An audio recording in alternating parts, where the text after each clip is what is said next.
జై శ్రీరామ్. ఇప్పుడు ప్రపంచం చూపంతా కూడా ఇరాన్, ఇజ్రాయెల్, అమెరికా యుద్ధం పైనే ఉంది. ఈ యుద్ధం పైనే మొత్తం అన్ని దేశాల ఆర్థిక స్థితిగతులు కూడా ఆధారపడి ఉన్నాయి.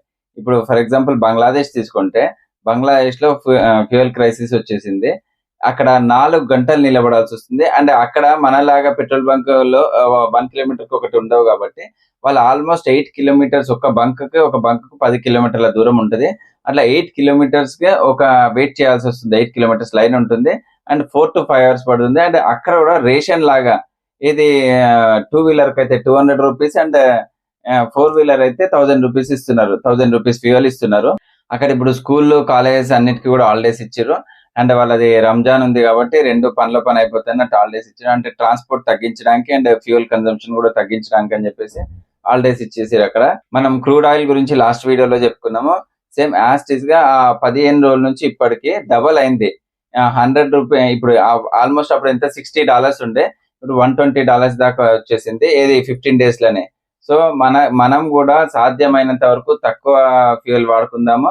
అండ్ ఇంకొకటి పబ్లిక్ ట్రాన్స్‌పోర్ట్‌నే వాడుకుందాము.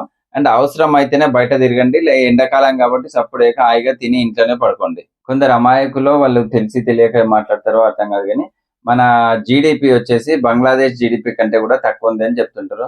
ఎవరంటే ఇదంతా ప్రకాష్ రాజ్ బ్యాచ్, కొన్ని చిల్లర బ్యాచ్‌లున్నాయి. వీళ్ళంతా కూడా ఇట్లా మాట్లాడతారు. కొందరేమో కొన్ని వేల పుస్తకాలు చదివిన అంటారు. మరి వాళ్ళవి కూడా ఏం చెప్తారో మనకు అర్థం కాదు. సో ఇప్పుడే తెలుస్తుంది ఎవరి జీడీపీ ఎంత అనేది ఎవరు చెప్పనవసరం లేదు. ఇది ప్రపంచానికి అందరికీ తెలుసు. అండ్ ఇంకొకటి మన కర్ణాటకలో కూడా కాంగ్రెస్ ప్రభుత్వం నడుస్తుంది. అక్కడ ఏం చేశారంటే హోటల్ అసోసియేషన్ వాళ్ళంతా డిసైడ్ చేశారు. గ్యాస్ ఇది కమర్షియల్ గ్యాస్ షార్టేజ్ అవుతుంది అక్కడ. సో దానివల్ల ఏంటంటే హోటల్స్ అన్ని కూడా ఇప్పుడు కొన్ని రోజులు బంద్ చేస్తున్నారు.